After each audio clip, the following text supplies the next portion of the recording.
Hi, and welcome to our Google Hangout on Georgia's presidential elections. I'm Brian Whitmore, Europe Desk Editor and author of the Power Vertical blog here at RFERL. Joining me at our broadcast center in Prague is Salome Asatiani of RFERL's Georgian Service. With us from Tbilisi is political analyst Ghia Nodia, director of the Caucasus Institute. And joining us from Washington is Thomas De Waal, a South Caucasus expert at the Carnegie Center for International Peace, and Laura Linderman, Associate Director of the Atlantic Council's Dinu Patricius Eurasia Center. Welcome all. Thank you. Okay, and let's do it live. A cynic might say this is an election about nothing. Under recently instituted political reforms, Georgia's presidency has been greatly diminished to a largely ceremonial post. The front-runner, Georgi Mergavashvili, is a political novice who was largely unknown to many just months ago. And in many ways, the real suspense here is whom Prime Minister Bidzina Ivanishvili is going to name as his prime minister and the country's real ruler after he retires from politics at the end of this year. So, Salome, let's get the ball rolling with you. What exactly is this election about? What's really at stake here? Thank you. It's very nice to be here. Well, I'm not one of those cynics. I would definitely not say this is an election about nothing. I think there are several factors that make these elections pretty important for Georgia's political history. First of all, this will be the first time ever that the incumbent president, who has served 2 full terms, will be replaced through elections. This has never happened in Georgia's political history. This is very important. The shift that these elections will mark, constitutionally speaking, in Georgia's political configuration, stronger prime minister, weaker president, that's also very important because for the last 20 years, political life in Georgia has been structured around the very strong presidency, obviously. And also equally important, a bit a more general point, but equally important, is that these elections are going to bring a full closure to the decade of political, cultural, and I would even say maybe aesthetical or symbolic order that was very much present in Georgia since the Rose Revolution, since 2003. So the days of rapid and at times authoritarian modernization, the crazy projects like turning Georgia into Singapore with elements of Switzerland, and this big ideological narrative is coming to its closure. Now, it's also very interesting that these elections are supposed to mark another development in Georgia's history, namely that this will bring an end to strong and charismatic leaders, not just the presidency as such, as a political post, but also like figureheads or charismatic men, usually, which have been around in Georgia's post-Soviet history, at least we've had 3 of them, if not 4,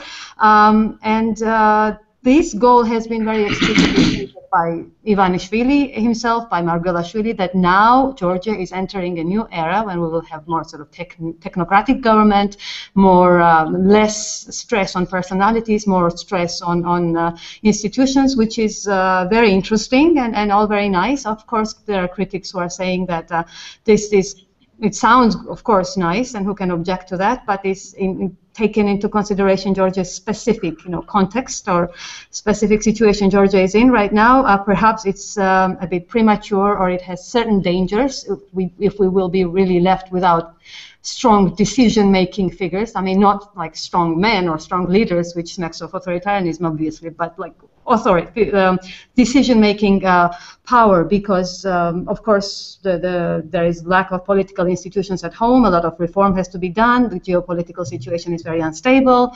And so, and the ruling coalition itself, without Ivanishvili was the only glue, so to speak. Ivanishvili and the wish to get rid of Saakashvili. Those were the 2 glues that held together the very, very diverse ruling coalition, Georgian Dream. So the fate of this coalition is also unclear. So yeah, many things are at stake, and it's certainly not an election about nothing, I would say.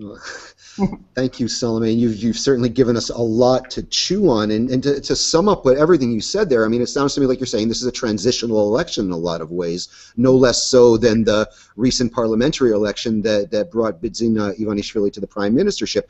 Tom, what about that? Would you agree with that this is an important transitional election for Georgia? Yes, and in a sense, it's a step into the unknown for Georgia. As Salome just said, we've had 10 years dominated by Saakashvili. Last year, dominated by Saakashvili with Ivanishvili, and Georgia's about to take this big leap. And we're going to have a president, probably Margvelashvili, who was pretty unknown even in Georgia just a few months ago. And soon we're going to have a new prime minister, the most powerful person in Georgia.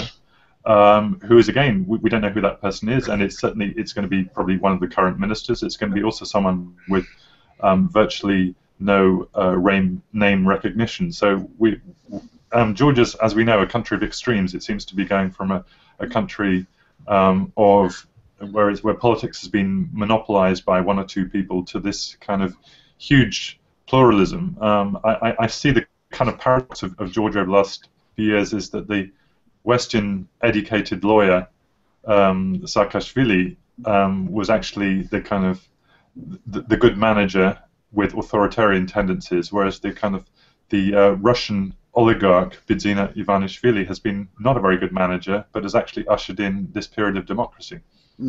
That's interesting, and it's you raise a point that I want to get to later in our hangout, and that is like, is Georgia transitioning to something more technocratic and peaceful and business-like, or is this a recipe for chaos? I think you raise a really interesting point there. Laura, anything you'd like to add to this? Are we in a transition? Is this an important transitional election? Definitely. I think what both Tom and Salome pointed out about, a step into the unknown. I think at least what I hear from Tbilisi, and maybe Mr. Nodia can comment, is that there is a lot of uncertainty on the ground in Georgia about what's going to happen. And I would just like to point out, I think it's going to be important for the United States and the transatlantic alliance to really lean in and show, the U.S.-Georgia strategic relationship is important. And we should emphasize, the U.S. should emphasize its commitment to the South Caucasus, not make Georgia feel like they're kind of sitting out there alone. And Ghia, I'm going to you last for a reason. You're the one person among us who's actually in Tbilisi. What's your take on this election? Everybody outside the country on this hangout seems to be saying this is a very important transitional election, that Georgia's moving from one period to another. There's still a lot of question marks out there, but nevertheless, an important transition is underway right now. Would you agree with that? Okay, I agree with Tom's phrase on the step into the unknown. Although this unknown is not about these elections, really. I think what Salome said sort of confirmed your cynical phrase that this is elections about nothing. I mean, maybe it's exaggeration, but it's not very important elections in sense that nobody spoke about outcome. So outcome either is not important, or rather it is also known, so there is no suspense about who will actually win these elections, unlike last year where we really had a suspense about the outcome of the elections. So yes, it's a symbolic end of the era, although real end of the era came actually last October, I think, so it's symbolic closure, but this election set the scene for the future political life. So the greatest suspense about actual outcome of the elections, there are two. One, whether there will be second round or not, and Mr. Ivanishvili's statement, seconded by Mr. Margvelashvili, that they would not go to the second round, created a real suspense out of it. Otherwise, it was not a big deal. We knew that Margvelashvili would win, but we did not know whether it would happen in the first round or in the second round. And the second suspense is who will be the runner-up, whether it will be Mr. Bakradze or whether it will be Ms. Budjanadze. And these things are important for two reasons. One, whether UNM will somehow prove itself a legitimate opposition. Basically, Mr. Ivanishvili himself and Georgian Dream were not accepting the UNM as legitimate opposition. They predicted it's just that it would end its existence basically and evaporate as previous parties in power. So that's important for this party, but this is also symbolically important for the direction of Georgia, because Ms. Burjanadze is the first openly pro-Russian important politician, the first important politician who actually questions Georgia's European and Euro-Atlantic vocation. So if she comes second, this somehow changes the nature of debate in Georgia. Earlier it was kind of undebatable that we want to go European way and Euro-Atlantic way. We might not have been that successful in that, but as successful as we wanted, but it was clear that we wanted that. So if Burjanadze wins, then its atmosphere will somewhat change, at least that this is already questioned somehow. There is a question mark about this. So that's why this who the runner-up is may be quite important issue right now. And like everybody else, Ghia, you raised an interesting point that I wanna get into at greater depth later. The future of the UNM and the battle for second place between two former parliamentary speakers, Nino Burjanadze and David Bakradze. But before we get there, I wanted to pick up on something else you said, which gives me a great segue to the next place I wanted to go. And this is Prime Minister Ivanishvili's made this statement that was, I mean, startling. This was downright bizarre, I thought. He said if his hand-picked candidate, Mergavishvili, doesn't win in the first round, he should pull out of the election and not participate in any second round. And just to make it a little weirder, Mergavishvili obediently said he would do so. Now, a lot of people aren't expecting a second round. The poll I saw today had Mergavishvili with, what, 65%, if I'm not mistaken. But still, this was odd. Tom, you recently wrote about this incident, saying that it shows that even when Georgian politics gets boring, it's still interesting. What do you see going on here, Tom? Is this just an inexperienced politician making a clumsy public statement, or is there something behind this? I think this is the former. I think this. I think the kind of melodrama of Georgian politics over the last year has been Ivanishvili being the prime minister, who is not a politician and who says what's on his mind, and says some rather bizarre and naive things. He said he was going to step down, and everyone came up with 25 different theories as to why he wasn't going to step down, and now he's going to step down, and he's clearly believes that he has authority and he has moral authority, and therefore a win in the first round is only good enough. The question then obviously becomes, what if by some bizarre circumstances Margvelashvili gets 49% on Sunday? Are they going to just give up the presidency, or are they going to do an embarrassing U-turn? Yeah, it seems like a recipe for something strange. But given that this was a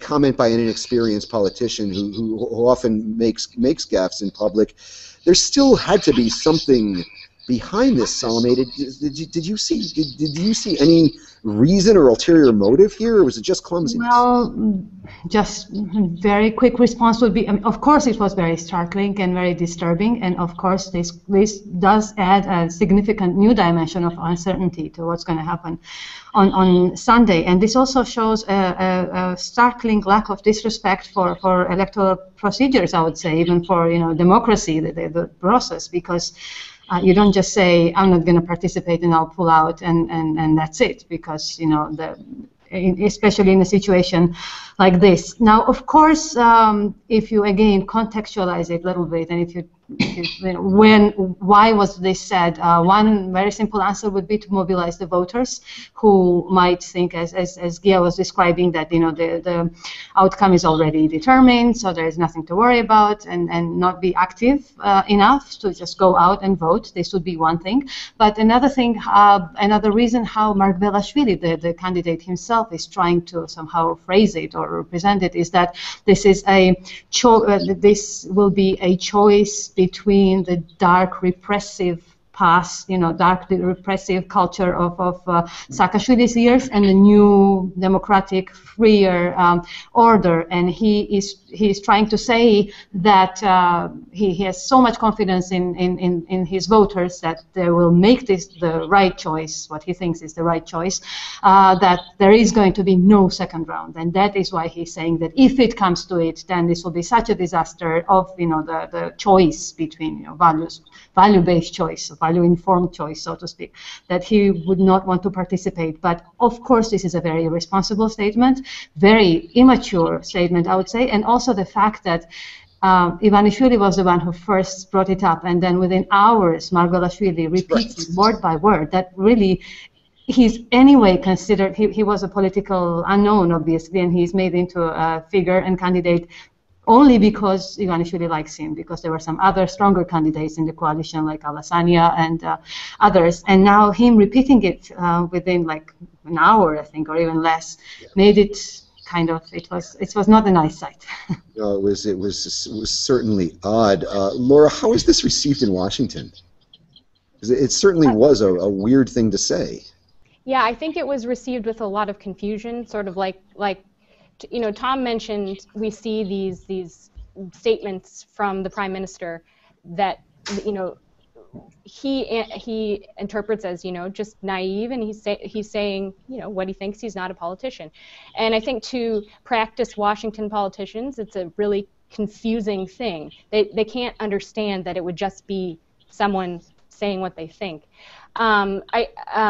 I think I've heard a lot of people talking with what Ms. Asatiani mentioned, which was, it was a ploy to mobilize voters. I wonder, though, how much does that ring true? Did voters really need to be mobilized? I'm curious what the feeling is. Is there a lot of sort of ennui about this election? I don't know. What do the other panelists think? Yeah, no. That is an interesting question.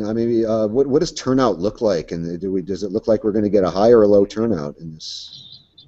Salome or Ghia, I guess you're closest, or Tom, I don't know how close you're monitoring turnout. I have not seen any expected turnout figures. I've seen some polls of the various candidates' strengths, but anybody who's seen any potential turnout predictions can weigh in. I don't think it will be as big and as active. It will be nowhere near as big and as active as it was last year in parliamentary elections, which were really the determining elections. But I wouldn't go into making some specific predictions because it's very, very, very difficult always with Georgia and with elections. Well, there's something that this statement, and even behind a kind of an odd statement like this, there is this kernel of truth, and that is the fact that from Gamsukhurdia to Shevardnadze to Saakashvili, Georgian presidents have tended to win their elections with very, very high percentages of the vote, particularly the first time they're elected. And Saakashvili got, what, 96 or 94% his first time around, if I'm not mistaken? 96. Even without falsification. This isn't some Lukashenko job where they're falsifying the vote up to 90%. This is a real result. Why is this? I guess I'll go to our Georgian panelists first with Salome and Ghia. Why is it that Georgians tend to vote for their presidents legitimately in such high numbers, and Ivanishvili probably has a lot of confidence there's not going to be a second round in this case. Why is that? Salome, or whoever wants to go. Maybe Ghia should start? Yeah, Ghia, go ahead, Ghia. Yeah, okay, so I think earlier, now of course it's very different presidential elections because president is no longer backbone of political system. But earlier, I think people understood that the stability order in the country somehow hangs on the personality of the president. So it was sort of dangerous to have a real contest about the presidency, especially in a country where people are very skeptical about honesty of elections and legitimacy of the electoral process. So somehow elections, presidential elections, were sort of referenda for stability of the country or something like that. And of course, first elections after revolutionary changes of powers were periods of instability. So people wanted, some clarity, and only some kind of consensus around presidential candidate would give that. Of course, we had one contested presidential elections in January 2008, where Saakashvili got 53%, but exactly because it was 53% only, the opposition, called fraud and did not accept the outcome. So it's dangerous when it's only 53%, because then the people really question the legitimacy of the outcome. So I remember Gamsahurdia saying just prior to the first presidential elections that if he would win by 55%, that would not be really legitimate outcome from the rest of the world. So real victory had to be over 70%. So, and Mr. Ivanishvili also used the same figure. It has to be 70-75%, because it's for him it's not election about candidates, but it's a referendum on good and evil. So if people, as Salome said, if people don't vote for him, basically it's elections about him, not Margvelashvili. Who cares for Margvelashvili? He said also publicly that, if you trust me, vote for Margvelashvili. So if 70% don't trust him and as a force for good, it means that Georgian people are sort of unworthy of him, basically, as force of good. And he said lately that Georgian people lack political culture and they need to be tutored somehow, and he goes back to civil society to actually raise their, political culture, whatever. So it's kind of, that if he does not get good, sufficient support, it means that it's kind of, Georgian people are kind of children who behave badly and are ungrateful. So this is basically his discourse on this, and I think it's sincere. He really believes it. Salome, would you agree with that? Well, hardly, but I would like to maybe expand a little bit, just a few more remarks. Why has it been like this, that we've had these very strong leaders? Also, of course, because of there was no political system, there was no political party system. Even we've had so far one party that was very much reminiscent of Communist Party in the Soviet times. Party equals the state, and then it's sort of dominated by even the ruling party itself was structured around one man, not an ideology, not right wing, left wing, or anything like that, but just one man in his authority and trying to encompass the whole entire population. And also the leaders themselves were very strong characters, so to speak, very charismatic and strong, with big egos and big. Our first president, Ziad Gamsahurdia, he very much sort of, even I would say, epitomized the whole personification of good and evil, and he was his rhetoric, his discourse was very messianistic. And after that came Shevardnadze with a completely different kind of charisma, sort of more age, more experience, the whole Soviet diplomatic school to calm down the country that was in tatters after the civil war and ethnic wars and whatnot.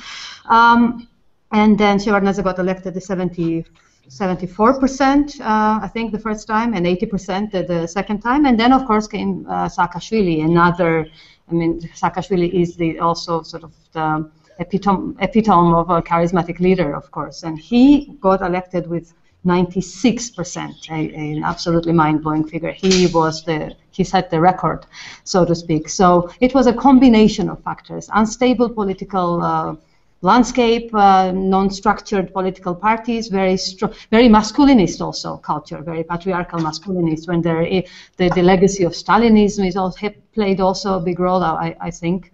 So the maybe not conscious, not very conscious, but somehow the covert need for a strong hand and strong leader. So yes, this was a negative factor in Georgian politics, and I will personally, as a citizen of Georgia, I will be glad to see this gone and no more strong men and with crazy ideas. But as I said in the beginning, this also has certain dangers right now, and in specific situation Georgia is. So. Yeah, I want to get into something that as again this election as a transition from this thing you described to me yesterday, and we were speaking about as a messiah complex almost, into something more technocratic. And as I noted in my intro, the real action, politically speaking, will take place after the election's over, when Ivanishvili names his successor as prime minister. Tom, what do you think? Will the results of Sunday's vote influence this? What are the names that have been floated as candidates, and what does each of them signify? I think Ivanishvili knows who he wants to be his candidate. Maybe, I mean, I guess the issue is maybe he's got 2 or 3 names, and there's a lot of discussion within the coalition. So I don't think the outcome of the election will particularly affect that, unless, of course, we have this bizarre meltdown, the kind of 49% scenario, which could throw everything into a spin. But I mean, the names, I'm sure Salome and Ghia are much more in tune with this than the names that 2 names I've heard mentioned are the Interior Minister, Mr. Garibashvili, and the Health Minister, Mr. Sergenko. Both of them sort of relatively young, relatively unknown outside Georgia, and you know, people who are really untested in big jobs. Salome, would you, or Ghia, for the view from Tbilisi, Ghia, would you, or Salome, are those the 2 names you see as the potential prime ministers to succeed Mr. Ivanishvili? Which one? Okay, I may start. I think we should look at a little bit larger picture here with regards to who will prime minister be. I will take issue with what Salome said in the very beginning, that these elections may be end of kind of era of charismatic leaders. I would like that to happen, of course, but I don't see it like this at all. I think the reason why we were dependent on charismatic leaders, individual leaders, was not that we had them, that they were available, but or in constitutional framework, but because of what also Salome said, that we don't really have political parties, and we still don't have them. Of course, Georgian Dream is nowhere close to a political party. Is a Georgian Dream party or Georgian Dream coalition, because we generally have very weak civil society, very weak social capital, very weak capacity to organize ourselves outside of state power. And when we don't have those capacities, then we will have to depend on charismatic leaders, on individuals, and unfortunately, it may be the same people, and Saakashvili is leaving presidency, but he's not going away from politics. And I think the most troublesome challenge which we are facing is that what Mr. Ivanishvili's resignation actually means, because many people believe that he will stay as a charismatic leader and he will try to pull strings, but without formal accountability of having an office. And I think if we come back to your question about who the prime minister will be, we don't know. He says that he's the only person who knows.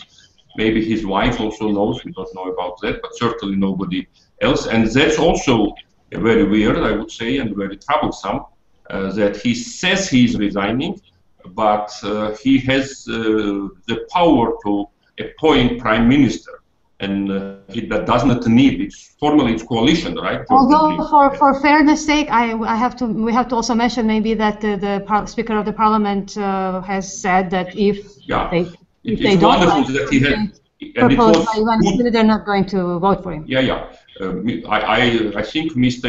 Yusupashvili makes at least one statement per month, which is really shows him as a real Democrat, that he understands the challenge and somehow expresses his exasperation about it. He's also the Speaker of the Parliament, so he's not just a politician making a statement. So his words are important.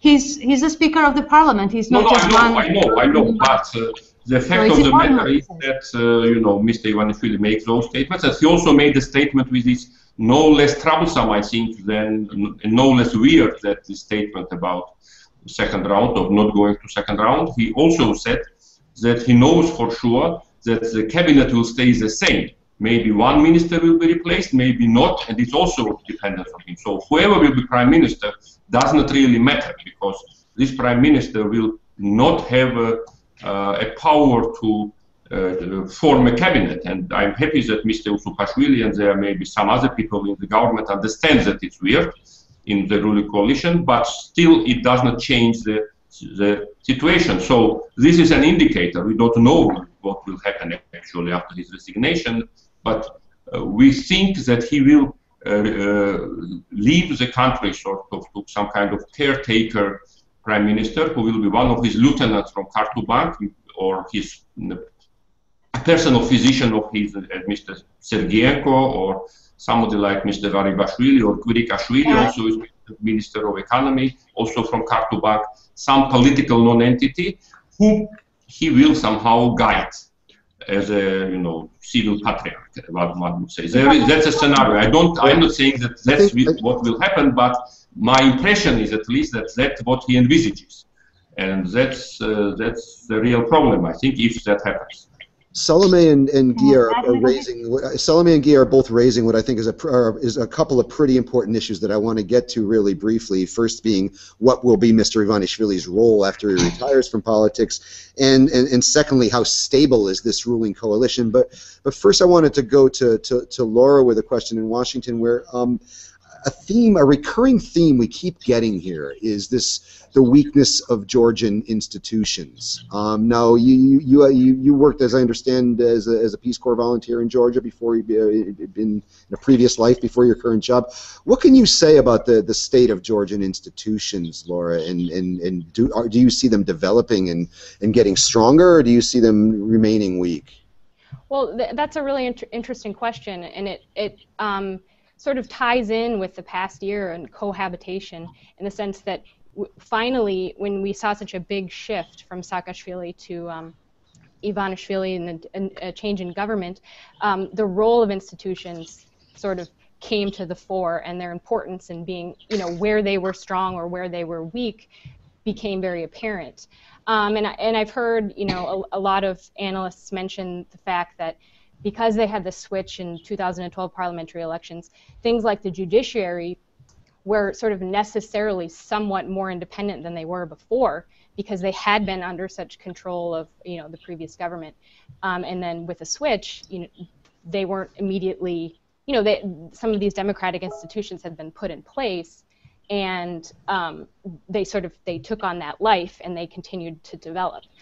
And I wonder also, you know, we talk about cohabitation as being a big fight between Ivanishvili and Saakashvili over the past year, but where has sort of some of the civil servants and sort of, you know, operationally things developed or worked over the past year, because, you know, folks just had to keep doing their job, or where did they not? It's an interesting question, and one that's still very much in play, and I think that presidential elections sort of, if we take the calm view and a really optimistic, maybe naive view, where we have a technocratic leader, things sort of continue on, the transition, sort of leaving aside the really big elephant in the room of the prime minister situation. Maybe this can really, you know, be a path for Georgian democratic institutions to sort of continue to develop. One would hope, and that is certainly something that's in play right now. I want to return to this issue of Ivanishvili and what he's going to do after he leaves, because it's very relevant to not just this election we're about to have, but to how the country develops afterwards. He says he's leaving politics by the end of the year. He's been coy about his plans, as everybody's pointed out. But few people really do expect his political influence to wane. Salome, what role do you see Ivanishvili playing after he steps aside? Is he trying to be Georgia's Deng Xiaoping? You know, as Ghia said, you know, really running the country without the responsibility and accountability of a formal office, What do you see going on here? Well, there are all kinds of theories, and even if one takes the view, what you just described, even if he wants to retain influence behind the scene, it doesn't necessarily mean that he will be able to do it. That's one issue. But I think the question of what Ivanishvili will do, or Ivanishvili's, the figure as such, ties in is very much connected to the question you asked Laura about on institutions, because when Ivanishvili is an enigma. He was and remains an enigma. One thing that was clear since the outset, since he made the statement that he wanted to enter Georgia's politics, was that he wanted to get rid of Saakashvili. That was clear aim, but everything else around him is pretty much unknown, and it's difficult to sometimes understand. But the whole change of power that happened last year, no one expected this to happen, and most of all, the national movement itself. They had it all set for a very long, perhaps like decades-long reign. Like some people, as you all know, I'm sure, speculate that even the constitutional changes were tailored around Saakashvili's future plans that he would become the prime minister. So there was no big power on the scene that would challenge the authoritarian rule of United National Movement. And then suddenly this change happens, and we were all writing at that time, a year ago, we were all very concerned that we really had a very dangerous situation with one man with so much financial power that was far, far superior of Georgian citizens combined, obviously. He comes and then acquires political power as well in a situation where you don't have checks and balances, where you don't have divisions of power, where power is concentrated in the hands of the executive. That is the legacy that Saakashvili and the United National Movement handed over unwillingly to the Georgian dream. So that was and it was very easy to abuse and to continue to rule in that manner. And we were all, many of us were concerned about this. You can't have one man with so much power, financial and political, even if you're dealing with an angel. And as we know, men are no angels, and Ivanishvili is certainly not one. But now he says he wants to leave politics, and he wants to move to civil society. Things have changed. It's very difficult to understand. I don't think he has it worked out for himself. Even if he move to civil society and strengthen it, it already sort of sounds like it's an oxymoron. You don't strengthen civil society, one person moving into and there is no such thing as even a billionaire civil society that you can jump into. Obviously, there is the whole complex dynamics behind it. Also, he has said that it's not going to be directly financial help, so it's hard to understand what he has in mind when he says he wants to help civil society. Now, of course, there is always going to be this fear or the suspicion that he will try to retain power. Especially, he says it himself that he will retain some influence over decision-making process. But it's very hard to say, really very hard to say what specific form his power will take after he resigns. That will depend on who the prime minister will be, how successful the government will be, many things which are all very much unclear right now. So hard to say. Tom, you want to weigh in here? You tend to have a good. Yeah, I mean, I think the first thing to say is that this is Georgia. This is a country which is naturally pluralist. And naturally, the regions are quite different from one another. And that I think, as I see it, the danger for Georgia now is not that there's going to be sort of too much concentration of power, but that it's going to be too dispersed, that Ivanishvili is going to retire, pull some strings. There's going to be a president who's quite inexperienced, a prime minister who's quite new, a coalition which doesn't have much to tie it together ideologically. And this will be great for Georgian democracy. I think it's good for the media, which is quite lively at the moment, good for the judiciary, but that Georgia will revert a bit, obviously much better than it was in the 90s, but a bit to that kind of, that Georgia was a great talking shop in the 90s where there was not much kind of governmental competence around. I think is what we should be worried about in the next year or so. Well, you guys keep anticipating me. You raise a great point here, because this is the first Georgian election that in some time that's not playing out against some kind of upheaval. And Ivanishvili's stated goal is to move to a more technocratic, business-like, boring political system, if you will. But Tom, as you point out, given the fractious ruling coalition, the weakness of Georgian institutions that we've been discussing throughout, there's ample reason that this could be not a recipe for Georgia turning into a talking shop, but a recipe for chaos. Is Georgian politics, I guess I want to ask this of everybody, is it headed for chaos, or is it headed toward a more business-like technocratic system? Is this great for democracy? Because I think, Tom, you do give us a lot of reason for optimism there, but there's also a lot of reason for concern. Let's go first to Ghia on this one. Ghia, are we headed for chaos or for democracy? I will return to Tom's phrase that it's step into the unknown, and when I agreed with that, I meant exactly this.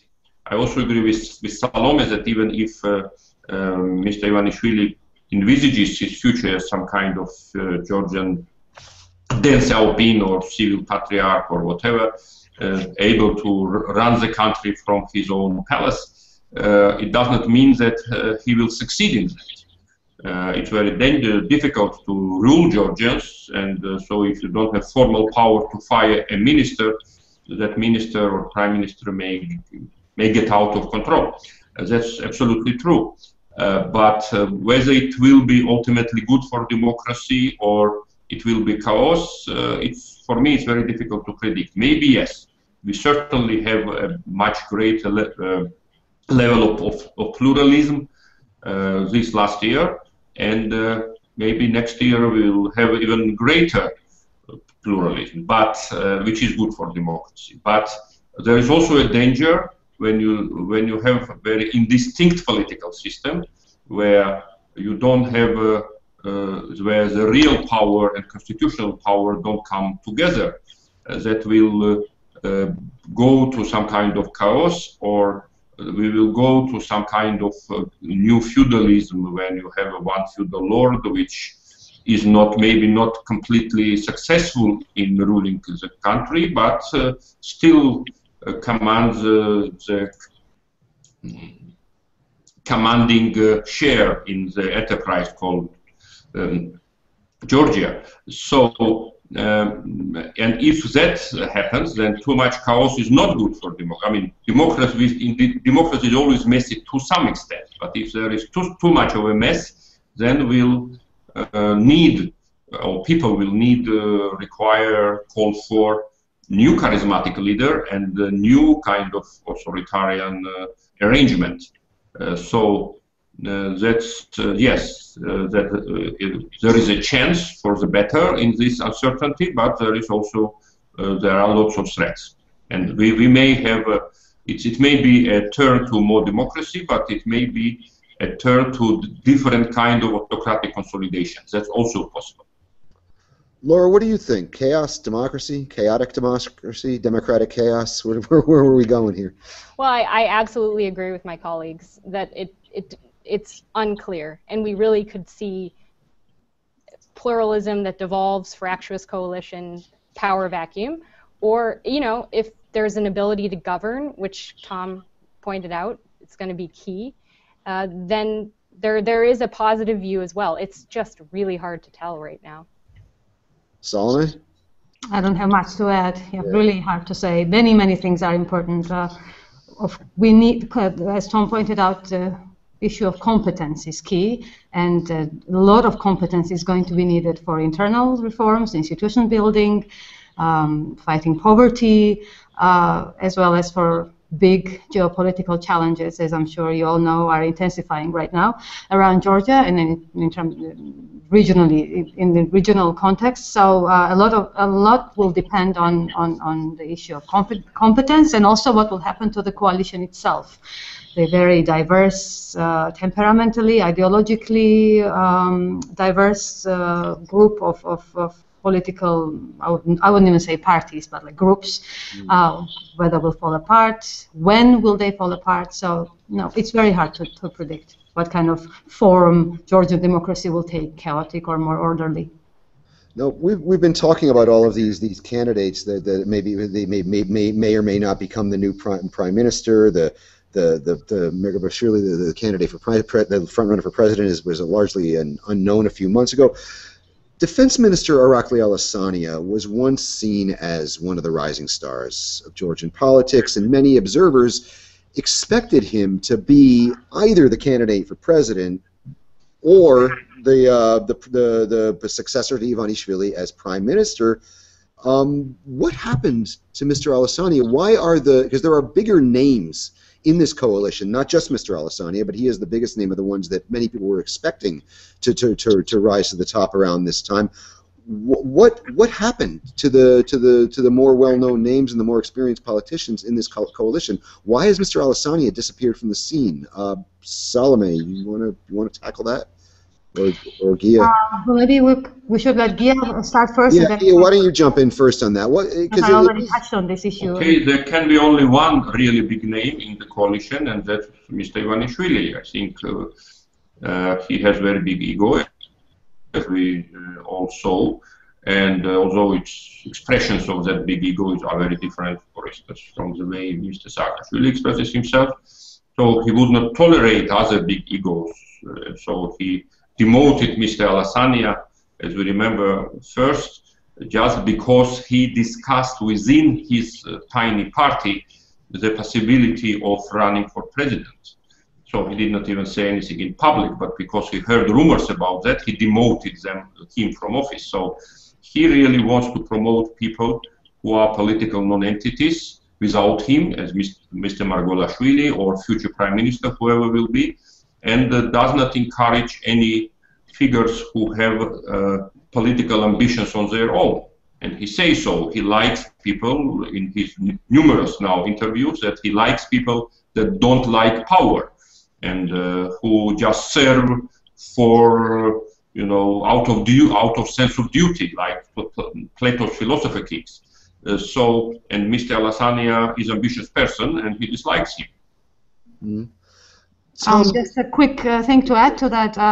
I agree partially with what's been said. It was personal, some kind of personal fallout happened between the two men also, and somehow Ivanishvili started disliking Alasania, I suppose. But I've also heard other version, which I don't necessarily share, but this is the version that people from the inside of coalition are voicing, is that he brought, the reason why Ivanishvili brought Margvelashvili, who was an outsider to a coalition, was for the sake of the health of the coalition itself, because of course Alasania is there with his political party, and so are many subjects, other groups and parties in the coalition. So if you would favor one, then that would sort of play out unfairly to other parties and other groups in the coalition, whereas Margvelashvili was an outsider. He wasn't a party member, or he was just a guy who he picked as first education minister, and then and this is sort of justified as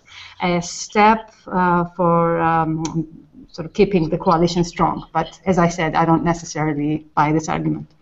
Compelling, right? What this does, this is not happening in isolation. I mean, Mr. Ivanishvili's real or alleged conflict with Mr. Alasania is not happening in isolation. A couple of you have alluded to I think it was Ghia alluded to the conflict between the parliamentary speaker, Mr. Supashvili, and Mr. Ivanishvili. Can this coalition hold together? Is this thing going to break up into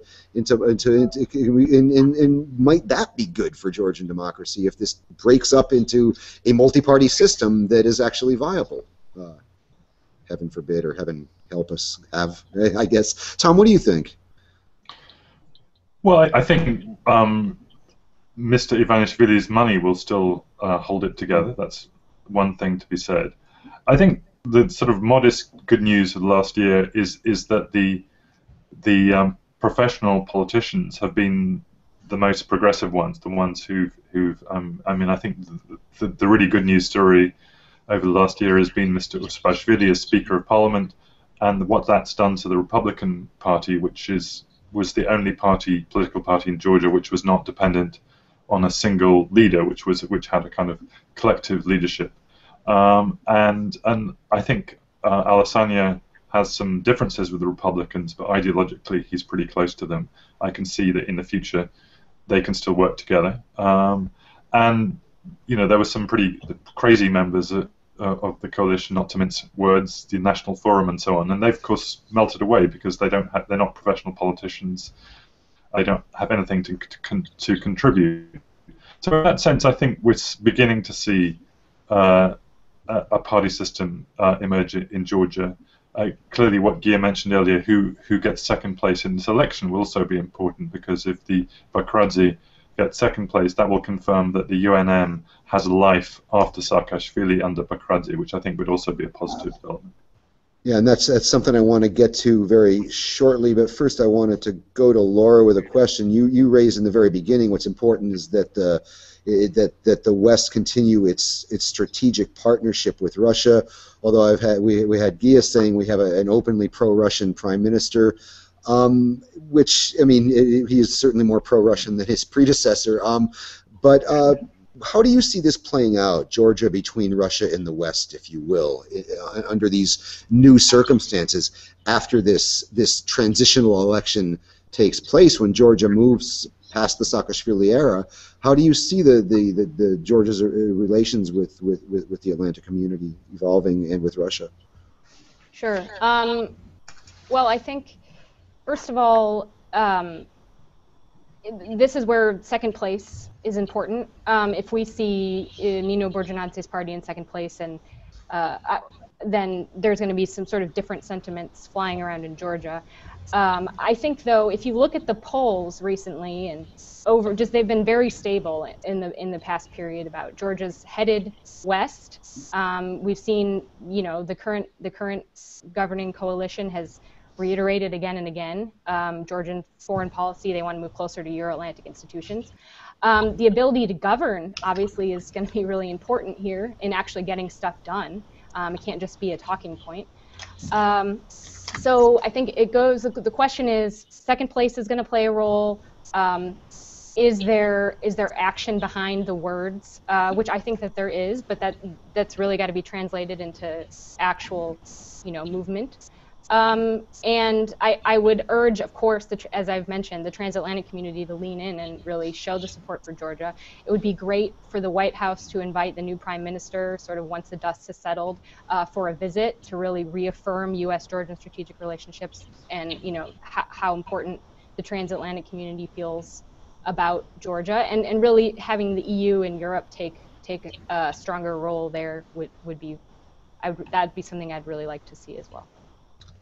Okay, we're getting close to the end here, and but before we wrap up, I did want to ask everybody one question, because this is kind of the ghost haunting this election, and that's Mr. Saakashvili.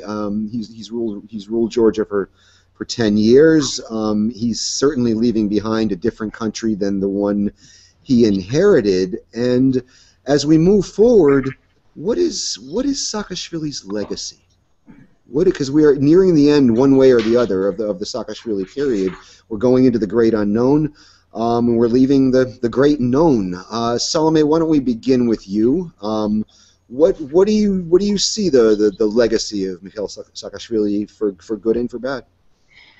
It's a very complex question, and also very interesting question. Obviously, one of the most interesting questions, I would say. A lot of things have happened in Georgia since 2003. The political force that came to power in the name of liberal democracy, renewal, the overcoming of the Soviet legacy, and so on and so forth, unfortunately left power stained with accusations of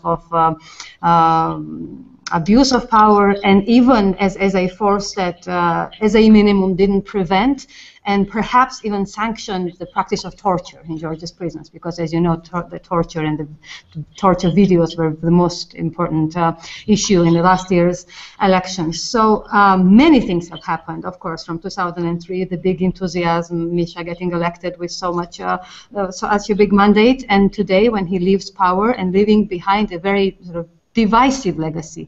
Many people regard him as still the modernizer, as the reformer, but there he also leaves behind many bitter enemies. Now, I think, of course, no one can deny that there were areas where very important and very successful reforms were carried out, especially in the in the aftermath of the Rose Revolution, and World Bank and all the other organizations agreed that it was a very marked success in the patrol police, tax collection, the entrance exams in the universities, business regulation, so on and so forth. Red tape and municipal services, also bureaucracy. But these reforms were carried out with as we kept the question of concentration of power in the hands of the executive kept popping up. So these reforms were carried out through this concentration of power because they felt that they had to modernize and they had to push forward. And this concentration of power very soon then acquired very ugly face, I have to say. And since 2007, there were no more successful reforms. There was no more push for modernization. It became more and more authoritarian, and people were they were really afraid to speak freely. There was a climate of fear. They wouldn't talk on the telephone. No one knew just how big the surveillance was, but the fear was there. I can testify when I will go back to Georgia, monopolies and the political climate wasn't healthy. So to wrap up, I hope now passions are still high and now everybody is still very emotional. But as time goes by, in maybe 5 years, 10 years, I hope we will be, and I know that we will be able to assess it more clearly, more rationally, the political legacy they left behind, and it will be one of very mixed but very powerful, I would say. It will be they left a definite mark. The national movement left a mark on the country. Georgia now is not the same country it was in 2003. It's significantly, qualitatively different. But there were severe shortcomings and stains in their political sort of career, I would say, which is unfortunate because Georgian citizens had different hopes in 2003. So a mixed and powerful legacy. Ghia, would you agree with that? Yes. With that formulation, I certainly agree. If I just was thinking about your question, if I imagine myself looking at this period, for instance, from the year 2020 or something like that, I think what Saakashvili achieved is that he created an outline of the modern Georgian state, which we did not have before. It means outline literally, territorially, but also institutionally.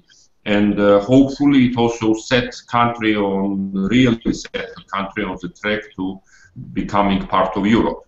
Of course, his greatest failure was not to consolidate democracy. He claimed to be a democrat, but his instincts were not really democratic, which may be typical historically for leaders who are visionary transformers and who don't have real kind of checks and balances around them to contain them. Today we still don't know, as we did not know in 2003, what kind of political regime we have. We call it hybrid because we don't know what it is, so that hybrid stands for this uncertainty, so that's a failing. But now we also have we have a much greater starting point for becoming a democracy, if we manage to. But I am not sure at this point that we will. As I said, from now on we may move to being more democratic, but we may move to being more autocratic countries than we were under Saakashvili. Both options are open. Tom, what do you think? The legacy of Saakashvili? Clearly, I agree with most of what has been said. Foundations of state building laid under Saakashvili, and nothing is possible if you don't have a state. There really wasn't much of a state before 2003. One thing which hasn't been mentioned: this is the man who, in 2008, together with Putin, basically lost Georgia, Abkhazia, and South Ossetia conclusively. They'd been mostly lost before, but now they were pretty much totally lost in 2008. So that was part of his legacy, part of his disastrous legacy. But again, paradoxically, that also means that because all bridges were finally burnt with Russia in 2008. This is a legacy in which has basically ruled out the Russian option for Georgia and sets Georgia on a European path. So unintended consequences there. And also, the identity of Georgianness also acquired a different new component of being European that became much more intensified under Saakashvili. So there's a redefinition of what it means to be Georgian. He's definitely found his place in the history books, no matter how this turns out. Last word to you, Laura, in Washington, before we wrap up. Just to reiterate what my esteemed, brilliant other panelists have already said, laid the foundations of state building, starting point for modern Georgian democracy, and if we look optimistically, you know, a positive, flourishing one, and really firmly entrenched Georgia looking westward. Okay, well that concludes our Google Hangout. I'd like to thank all of our guests, and I think we are moving into the great unknown. But while Georgian politics may become calmer, I definitely don't think it's going to become boring. And that's all we have time for today. Thank you. Thank you. Thank you.